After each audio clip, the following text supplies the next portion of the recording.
Exatamente, tipo, esse ponto, assim, que eu quero começar a tomar o rumo dessa conversa, que é a gente identificar essas diferenças dos papéis, assim mesmo. E antes de eu trazer a minha experiência, como foi... Eu tive duas experiências em dois times diferentes com gestões. Eu queria trazer os pontos que me fizeram ainda continuar na carreira técnica, mas eu acho que só isso só vai fazer sentido quando vocês trouxerem primeiro o que vocês sentiram no início dessa transição, assim. Então, pô, acho que esses pontos mais se destacaram, eu curti bastante isso, algumas coisas não foram tão legais assim, ou hoje em dia eu aprendi muita coisa nova e que não fez sentido no começo. Então, assim, eu queria mais perguntar como que foi essa experiência, tem sido essa experiência para vocês, porque nos dois casos de vocês são recentes ainda, e aí depois eu compartilho um pouquinho da minha experiência e comento quais são os meus papéis hoje, o que me fez identificar, querer ficar na carreira técnica ainda, eu acho que é legal a gente trocar esse papo aqui.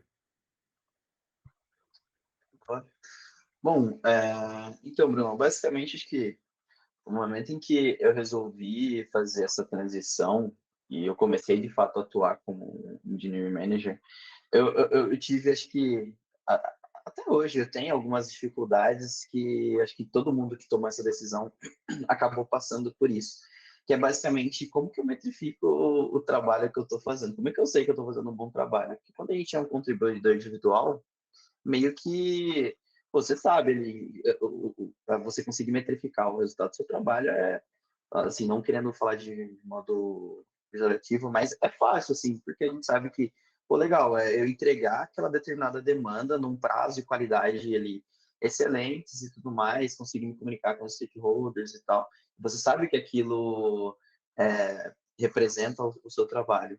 Agora, na gestão, é muito mais difícil de conseguir captar isso, sabe? De conseguir perceber ali, pô, o quanto que eu influenciei, o quanto que eu contribuí ali com determinada demanda, sabe? Principalmente quando a gente atua num time ali que as pessoas são extremamente sênior já e que tem um trabalho excepcional dentro do time.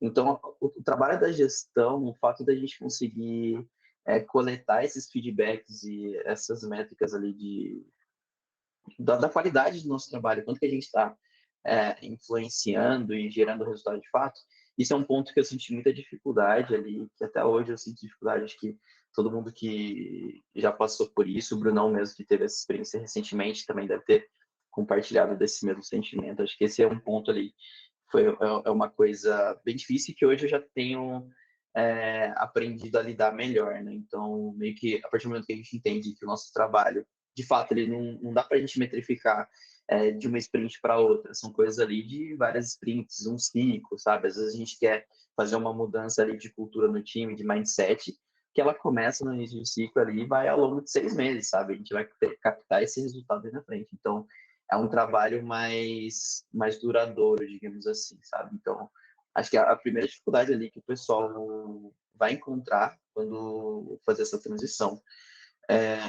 um outro ponto, e que eu acho que talvez o Fabrício deve ter passado por isso também, o próprio Brunão, e quem está fazendo essa transição, na hora que tem a virada de chave, que de fato vocês deixam de ter a responsabilidade ali de codar e passam de ter a responsabilidade ali de gerir o time, gestão estratégica e tudo mais.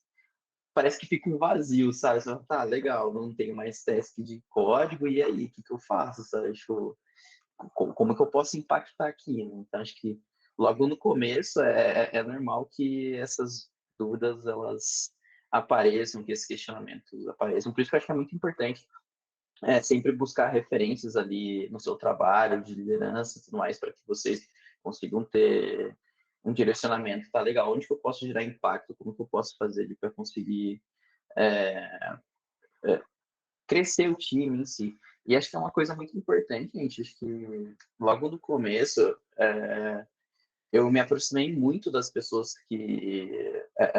dos meus liderados, né? E eu falei, bom, como eu ainda não sei muito bem a parte da gestão estratégica, eu vou continuar exercendo o meu trabalho ali que eu já vinha fazendo como nômade, tirando a parte de código, mas agora eu vou tentar mudar a vida das pessoas, eu vou tentar ouvir eles cada vez mais, vou tentar entender ali as necessidades dele e vou ser um facilitador, né? Então, vou tentar atuar ali como um facilitador para eles, entendendo os pontos e vou tentar agir dessa forma. E aos poucos eu fui me encontrando, eu fui vendo que, pô, legal, acho que esse é o pontapé inicial de fato. E daí isso foi levando a outras coisas, eu fui ouvindo mais os meus liderados e eu fui identificando oportunidades ali de desenvolvimento. Então, de repente, não coisas relacionadas a código, mas até mesmo o time trazer para mim de que, pô, MD, a gente está desenvolvendo aqui o produto, mas a gente não tem muita visão do após, né? A gente não tem muita visão quanto que isso não está impactando no negócio como um todo. A gente gostaria de ter essa visão. E eu falo, legal, já vi uma outra oportunidade de coisas ali que eu posso estar atuando. Então, acho que no primeiro momento, para quem está fazendo a transição de carreira, se você não sabe muito bem ali, pô, para onde que eu vou seguir? O que eu faço? Acho que o ideal é seja um facilitador para o seu time, sabe? Busque resolver os problemas do seu time ali relacionado à parte estratégica, até mesmo às vezes operacional. Então, pô, sabendo que seu time está tendo uma dificuldade com alguma coisa, tenta ver como que eu posso ajudar o pessoal a resolver isso. Isso vai tanto na parte profissional quanto até mesmo na parte pessoal. Acho que isso é uma coisa bem legal, porque ao longo desse um ano ali na função de manager, é, é muito legal quando a gente cria essa afinidade com os nossos liderados para chegar e, de repente, você dá um pitaco ali em algum problema que a pessoa está tendo no pessoal. E, obviamente, ela tem que abrir é, essas coisas com você também. Não vamos começar a dar pitaco na vida do pessoal, assim, sem ter essa liberdade, sem ter esse espaço. Mas acho que foi esse ponto aí que eu comentei com vocês, pessoal. Acho que no primeiro momento eu tive essas dificuldades, acho que hoje eu já tenho lidado melhor. Por esse motivo eu resolvi, acho que um ponto que é importante para quem está fazendo transição é ser um facilitador mesmo, sabe? Acho que no primeiro momento é isso. Qual que é a sua percepção, Fabrício? Acho que o primeiro momento ele é acho que talvez, não sei se ele é complexo, né, acho que sempre vai ser, mas principalmente falando com outras lideranças no começo, tanto com a minha liderança direta ou até pessoas fora ali da área, enfim, pelo menos a sensação que eu tinha no começo, assim, era: "Eu tô esquecendo alguma coisa muito importante, e ela vai voltar daqui 2 meses e vai me dar uma rasteira, vai atrapalhar o time, vai me atrapalhar, vai atrapalhar a empresa". E essa foi uma esse foi um tópico que eu discuti com a minha liderança na época, eu falei: "Cara, isso é normal, tal pessoa que fez a mudança um tempo atrás falou exatamente isso comigo, sei lá, 2 anos atrás, é o mesmo sentimento, assim". Então acho que é tudo muito novo, e talvez a gente tenha até uma certa ausência de: "Poxa, o que que eu tenho que fazer?", sabe. Eh, "Nossa, hoje meu dia está livre de reuniões, então será que eu estou esquecendo algo? Será que tem alguma coisa que eu deveria estar fazendo?". Acho que talvez um começo, pelo menos o meu, assim, foi um pouco nessa linha de: "Nossa, parece que eu estou perdendo alguma coisa". E acho que o ponto é, às vezes, você tá mesmo, mano. E tudo bem, sabe, acho que algumas coisas vão dar errado, sabe, no começo. E o paralelo que eu faço é que quando eu era uma pessoa desenvolvedora júnior, algumas coisas deram errado lá atrás, sabe. E eu cheguei do outro lado, eu passei por isso, sabe, acho que isso faz a gente isso é a experiência, né. A gente não vai ter um caminho sempre só accomplishments. Nossa, deu certo, deu certo, deu certo, deu certo. Pra você aprender, você vai tropeçar, e é normal, e acho que é importante você se apoiar com a sua liderança, se apoiar com seus pares, ter uma relação com o seu time que seja aberta, transparente, para tratar o problema, o erro, como algo que acontece, né. Acho que a gente também não pode ser displicente e achar que: "Nossa, tudo bem errar". Acho que não é sobre isso, mas sim sobre como a gente lida. Então, no começo, acho que existe muita incerteza, de fato. Qual que é o meu papel? O que que eu tenho que fazer? Talvez uma hora talvez a forma de descobrir isso é o que que eu não tenho que fazer. Eu já ouvi de algumas lideranças, tipo assim: "Olha, no começo eu tento não atrapalhar". Tipo: "Meu, o time tá rodando, vamos aos poucos entendendo como a coisa funciona", sabe. Então acho que cada começo ali vai ser único, né, no fim, você como uma liderança é resultado das lideranças que você teve, então você vai ter práticas, você vai ter coisas que você acredita, enfim, você vai ter coisas que você não acha que faz sentido. Você vai falar: "Opa, agora comigo não, né, não na minha gestão", né, acho que você vai começar a aplicar um pouco do que você acredita. Acho que o principal ponto talvez é se permitir, sabe, entender que vai dar errado algumas coisas, meu, nossa, vai ser ruim, mas vamos lidar com isso, vamos aprender, né, acho que todo erro o pior erro é aquele que a gente não aprende nada, né. Poxa, tipo, erramos, falhamos e a gente não conseguiu absorver nada, a gente não conseguiu, aspas, né, garantir que lá na frente a gente não vai ter esse problema de novo, sabe.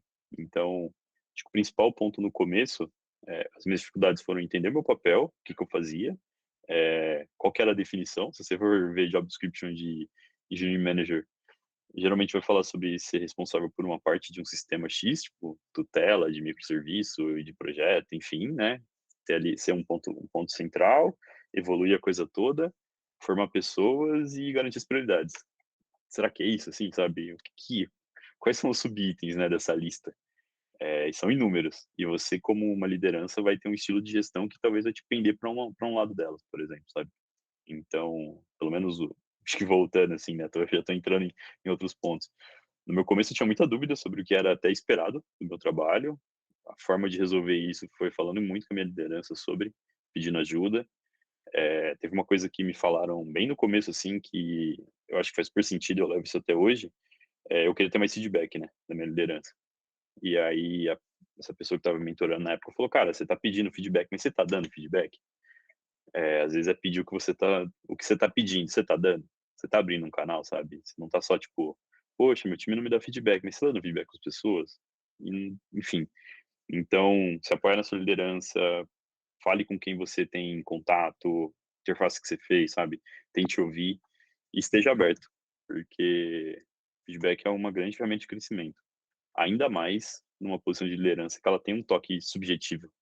Às vezes, você vai ter, acho que o fator imagem para liderança, ele é talvez muito mais intenso do que esse fator para contribuidor individual, né? Quem é o MD? Quem é o Michael Douglas? Quem é o Bruno Ramos? Fiz uma interação com ele, posso ter uma imagem dele X. Por que que você não tira isso a limpo com a pessoa? Por que você não vai conversar com ela? Sabe? Oi, e aí, a gente teve aquela reunião, o que que você achou? É uma oportunidade, sabe, de crescimento. Então, acho que a transição ela é difícil, a gente meio que fica perdido sem saber o que fazer, mas a gente tem pessoas que já passaram por isso, nos liderando, geralmente, pessoas que estão ao nosso redor, e acho que é importante você se abrir para isso, no fim, porque isso é uma coisa que eu acho que é muito positiva no iFood, e eu senti isso, eu sempre falo disso com a galera.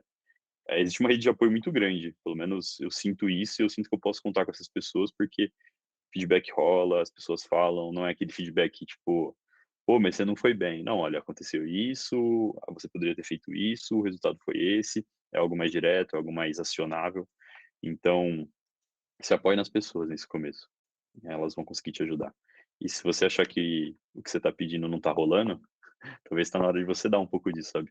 Acho que é uma troca, né, no fim. Mas é bem confuso no começo, mas a gente vai passando, a gente vai superando. Assim como lá atrás, quando a gente era, pelo menos quando eu era um dev júnior, eu superei lá a TableView quando eu conseguia centralizar na tela, né. Então, com o tempo a gente vai avançando. Eu acho que a gente tem que se permitir se dar tempo. Não é difícil controlar essa ansiedade, né, de conseguir fazer algo muito bem, poxa, ter um resultado impecável, mas com o tempo a gente consegue. Acho que é importante a gente ir entendendo e melhorando ali com o passar do tempo. Mas é muito complexo, de fato. Acho que isso talvez é um dos principais pontos, né, sobre uma liderança, né, sobre começar.